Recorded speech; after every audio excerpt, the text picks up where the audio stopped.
ಆದಿಕಾಂಡ 17ನೇ ಅಧ್ಯಾಯ 1ನೆಯ ವಾಕ್ಯ. ಅಬ್ರಹಾಮನು 99 ವರ್ಷದವನಾದಾಗ ಯೆಹೋವನು ಅವನಿಗೆ ದರ್ಶನ ಕೊಟ್ಟು, ನಾನು ಸರ್ವಶಕ್ತನಾದ ದೇವರು, ನನಗೆ ನಡಕೊಂಡು ದೋಷವಿಲ್ಲದವನಾಗಿರೋ. ಈ ವಾಕ್ಯದಲ್ಲಿ ದೇವರು ಅಬ್ರಹಾಮನೊಂದಿಗೆ ಮಾತನಾಡಿ ವಾಗ್ದಾನವಾಗಿ ನುಡಿದಂಥ ಕಾರ್ಯಗಳನ್ನು ವಿವರಿಸಲಾಗಿದೆ.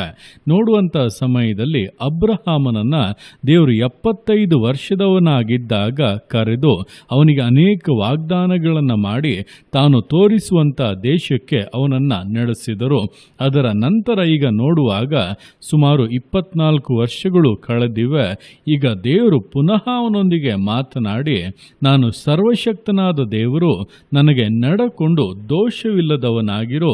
ನಂತರ ನೋಡುವಾಗ ನಾನು ನಿನ್ನೊಂದಿಗೆ ಒಡಂಬಡಿಕೆಯನ್ನು ಮಾಡಿಕೊಳ್ಳುತ್ತೇನೆ, ಅತ್ಯಧಿಕವಾದ ಸಂತತಿ ನಿನಗೆ ಕೊಡುತ್ತೇನೆಂಬುದಾಗೆಲ್ಲ ಹೇಳುವಾಗ ದೇವರು ಇದನ್ನೇ 24 ವರ್ಷಗಳಾಗಿ ಹೇಳುತ್ತಲೇ ಇದ್ದಾರೆ. 24 ವರ್ಷಗಳ ಹಿಂದೆ ಮಾಡಿದಂಥ ಅದೇ ವಾಗ್ದಾನವನ್ನು ಆಗಾಗ್ಗೆ ಪುನರಾವರ್ತಿಸುತ್ತಾ ಇದ್ದಾರೆ. ಆದರೆ ಏನೂ ಕೂಡ ನೆರವೇರುತ್ತಾ ಇಲ್ಲವಲ್ಲ ಎಂಬುದಾಗಿ ಅಬ್ರಹಾಮನಿಗೆ ಅನಿಸಿರಬಹುದು, ಯೋಚನೆಗಳು ಕೂಡ ಬಂದಿರಬಹುದು. ಅದಲ್ಲದೆ ದೇವರು ಯಾಕೆ ಹೇಳಿದ್ದನ್ನೇ ಹೇಳಿ ಮಾಡುತ್ತೇನೆ ಎಂಬುದಾಗಿ ವರ್ಷಗಳನ್ನು ಕಳೆಯುತ್ತಾ ಇದ್ದಾರೆ, ನೇರವಾಗಿ ಅದನ್ನು ನೆರವೇರಿಸಬಹುದಲ್ಲವ ಎಂಬುದಾಗಿ ಅನೇಕ ಮಾನಸಿಕವಾದಂಥ ಯೋಚನೆಗಳು ಕೂಡ ಬಂದಿರಬಹುದು. ಆದರೆ ದೇವರು ಅವನಿಗಾಗಿ ಒಂದು ಸಮಯವನ್ನು ಇಟ್ಟಿದ್ದರು. ಆ ಸಮಯವು ಪರಿಪೂರ್ಣತೆಗೆ ಬರುವುದರೊಳಗೆ ಅವನನ್ನು ಕೂಡ ದೇವರು ಸುಂದರವಾಗಿ ರೂಪಿಸಿ ನಂಬಿಕೆಯಲ್ಲಿ ಬಲಪಡಿಸಿ ಅನೇಕ ವಿಷಯಗಳಲ್ಲಿ ಅವನನ್ನು ಹಾದು ಹೋಗುವಂತೆ ಮಾಡಿ ಅನುಭವಗಳ ಮೂಲಕವಾಗಿ ಅವನನ್ನು ದೃಢಪಡಿಸಿ ನಂತರ ದೇವರು 25 ವರ್ಷಗಳ ಬಳಿಕ ದೇವರು ಅವನಿಗೆ ಈಸಾಕನು ಎಂಬಂಥ ವಾಗ್ದಾನದ ಮಗನನ್ನು ಅನುಗ್ರಹಿಸಿದನು. ಅದರ ನಂತರ ಅಬ್ರಹಾಮನ ಆಶೀರ್ವಾದಗಳು, ಅಬ್ರಹಾಮನ ವಾಗ್ದಾನಗಳು ಮುಂದುವರಿಯುತ್ತಾ ಇಂದಿನವರೆಗೂ ಕೂಡ ನೆರವೇರುತ್ತಲೇ ಇದೆ.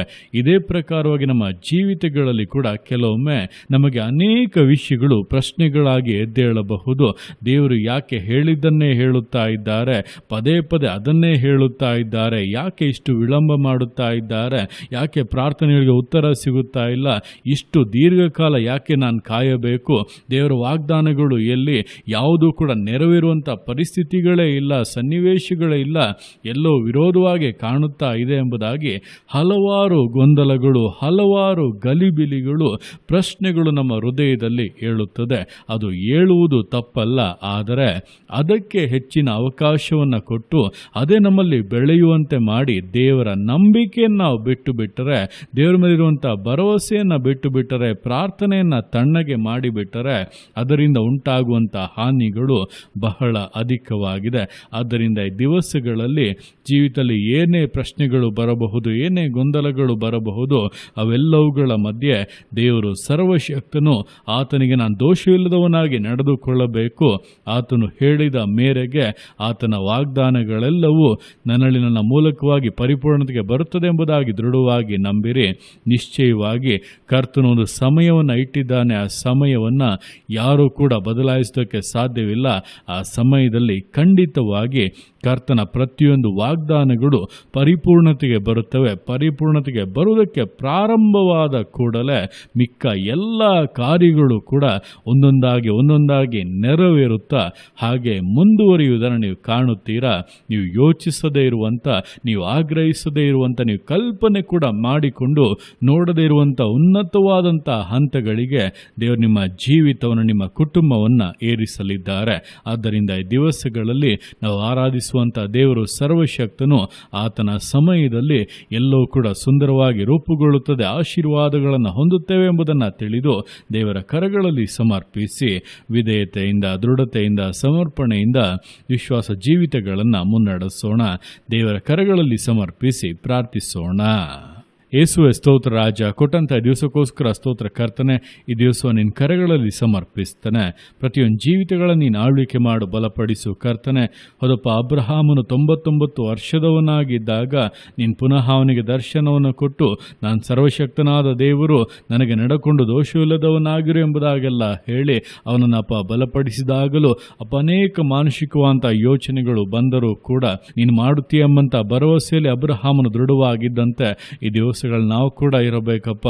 ಕಾಲ ವಿಳಂಬವಾಗುತ್ತಾ ಇದೆ, ಪರಿಸ್ಥಿತಿಗಳು ಅನುಕೂಲವಾಗಿಲ್ಲ, ಎಲ್ಲ ವಿರೋಧವಾಗಿ ಕಾಣುತ್ತಾ ಇದೆ. ಏನು ಹೇಗೆ ಎಂಬುದಾಗಿ ಹಲವಾರು ಗೊಂದಲಗಳಲ್ಲಿ ನಾವು ಇದ್ದರೂ ಕೂಡ ನಿಮ್ಮ ಮೇಲೆ ನಂಬಿಕೆಯಿಂದ ಇದ್ದೇವೆ. ಯೇಸುವೆ, ನೀವು ಮಾಡುತ್ತೀರಾ. ನಿಮ್ಮ ವಾಗ್ದಾನಗಳು ಯಾವುದೂ ಕೂಡ ಸುಳ್ಳಾಗುವುದಿಲ್ಲ, ಎಲ್ಲವೂ ಪರಿಪೂರ್ಣತೆಗೆ ಬರುತ್ತವೆ. ನಿನ್ನಲ್ಲಿ ಯಾವುದೇ ವಂಚನೆ ಇಲ್ಲ, ಬದಲಾಯಿಸುವಂಥ ಮಾತೇ ಇಲ್ಲ ಎಂಬುದಾಗಿ ನಾವು ಅರಿತು ಕರ್ತನೆ ನಿನಗೆ ಸ್ತುತಿಯನ್ನು ಸ್ತೋತ್ರಗಳನ್ನು ಸಮರ್ಪಿಸ್ತಾ ಇದುವೆ.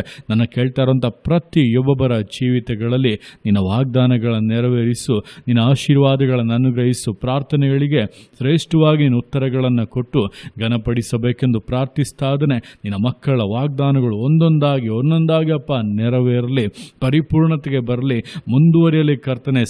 ಸಂತತಿಯಾಗಿ ಮುಂದುವರಿಯುವಂಥ ಆಶೀರ್ವಾದಗಳನ್ನು ಕೊಟ್ಟು ವಿಶೇಷವಾಗಿ ತೃಪ್ತಿಪಡಿಸು. ನಿನ್ನರ್ತಿಗೆ ಮಾಡುವಂಥ ನಿನ್ನ ಪ್ರೀತಿಗೋಸ್ಕರ, ಕೃಪೆಗೋಸ್ಕರಪ್ಪ ನಿಮಗೆ ಸ್ತೋತ್ರಗಳು. ಪ್ರತಿಯೊಂದು ಜೀವಿತಗಳನ್ನಪ್ಪ ನಿಮ್ಮ ಕರಗಳಲ್ಲಿ ಸಮರ್ಪಿಸ್ತಾ ಇದ್ದೇನೆ. ಆಶೀರ್ವದಿಸೋ, ಮಾನಿಸೋ, ಘನಪಡಿಸೋ, ಎಲ್ಲ ನಿಮ್ಮ ಕರಗಳಲ್ಲಿ ಸಮರ್ಪಿಸಿ ರಸತಿಗನ ಮಾರ್ಪನಿನ ಬನಿಗೆ ಸಲ್ಲಿಸಿ ಯೇಸುವಿನ ನಾಮದಲ್ಲಿ ಬೇಡುತ್ತೇನೆ ನಮ್ಮ ತಂದೆಯೇ. ಆಮೇನ್, ಆಮೇನ್.